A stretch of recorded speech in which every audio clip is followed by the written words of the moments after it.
sana na mag-apply ng scholarship para sa aming anak sa kanyang pag-aaral, para makatulong din na makatapos siya, lalo na po na sa ngayong pandemya, naranasan po namin ang hirap. So ngayon, ito po, mag-a-apply sana kami. Ako nga pala si Mrs. Brenda Bayoneta, ito naman ang aking asawa. Ako po si Jessie Bayoneta. At ito ang aking anak. Ako si Mr. Bayoneta.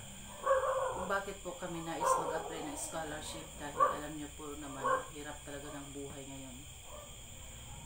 Minsan po, hindi na po kami makakain.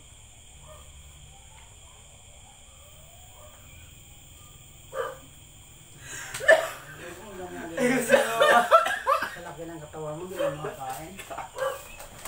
Ayaw na. Ay, bahala ka, tulog na. Ano ka muna ng ano ba? Hindi mo maganda yung ano. Tapos yung balik ka.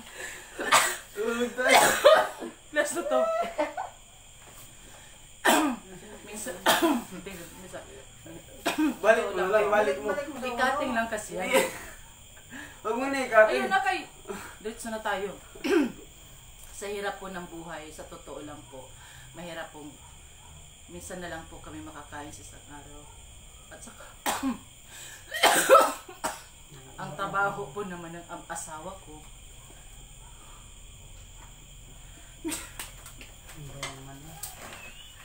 Sabi na hindi makakain sa araw, tamang lawas mo daw mga bagyan na, may kasama sa araw.